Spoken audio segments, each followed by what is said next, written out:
Hi everyone, it's Brittany here, and I'm here to do part 1 of the toilet paper roll mini album tutorial.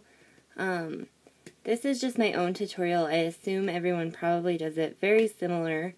I just didn't find like an exact tutorial, and I had a couple requests, so I thought I would just do one for you guys. So yeah, we'll just get started. So first you're going to need some toilet paper rolls.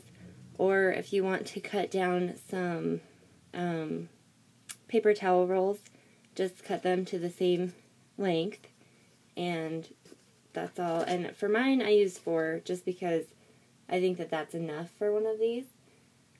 You'll also need some distress ink or some ink and a dauber or whatever you like to distress your edges with, because we'll want to cover up, the toilet paper roll. You'll need some pattern papers, and like I had said before, these just don't take a lot of paper, so I'm just going to use some scraps from my boy mini album and just make like a smaller version. So just some paper, and like I said, you guys really don't need a whole lot of paper because these are pretty tiny.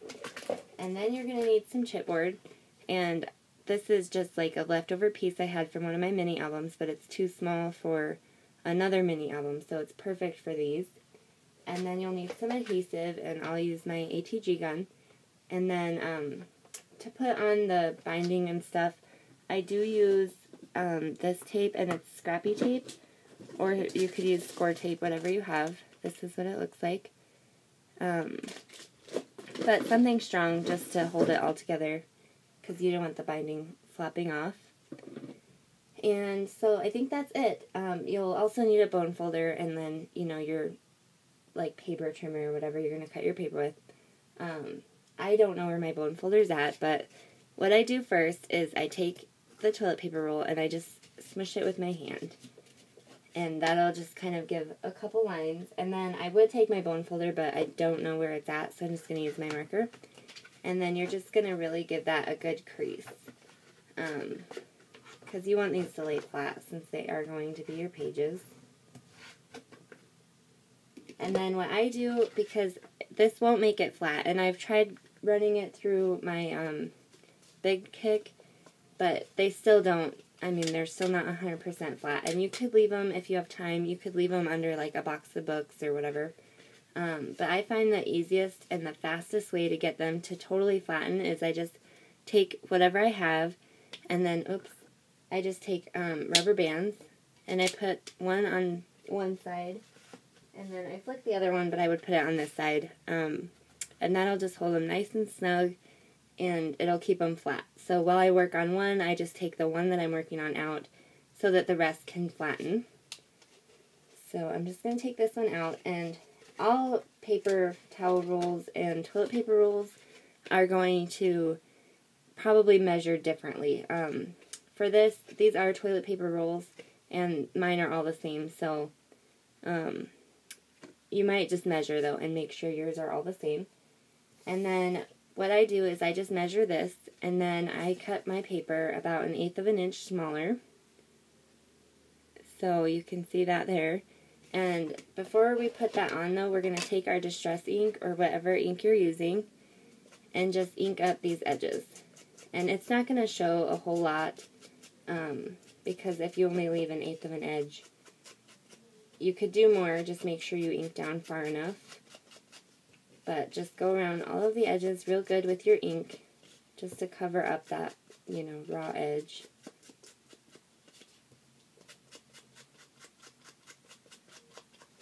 And then what I like to do is just take my paper that I cut and make sure that it's going to cover nicely and not look, you're not going to see like that. Which that does. And then I just distress my page a little bit, just so that it looks like, they go together. And it actually looks really nice with both of these, because it kind of looks like it's just fading into the paper. So I do that first, and then before you adhere your paper, you're going to want to determine which side you want for the outside. Because the hinge side, you don't need to go inside, but for the outside, you are going to want to color this just a bit so that if they pull out the tag, you know, it doesn't look like a raw edge. So I just stick my distress tool in here and just get it as good as I can. Just slide back and forth a little bit. And then, obviously when it's hinged, it's not going to open as wide anyways, so that's what I do for that. And you can see there's a good amount of coverage in there. And then we're just going to do the same thing on the other side, covering all of the edges.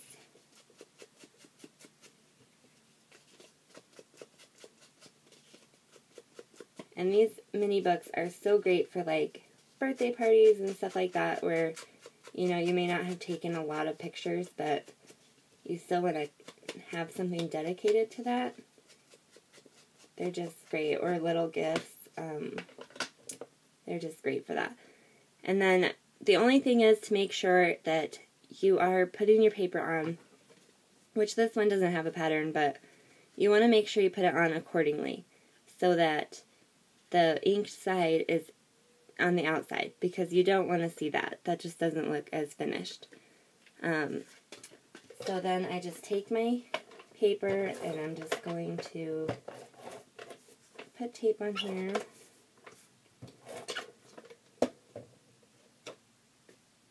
And then I'm just going to lay it down. And if you did find like you had a lighter spot, you could just go over it, because you did ink that paper too. And you could even ink it afterwards probably. I just like to know that I have a good coverage. Excuse me. So, yeah, that is it for that part. And, let's see. I will come back on when I have all my pages together or done, and then we'll put the whole thing together. And just for the sake of showing, my roll is 4 inches long and 2.5 wide. So my paper is just 1/8 of an inch smaller than that. So I will be back on. Thanks for watching.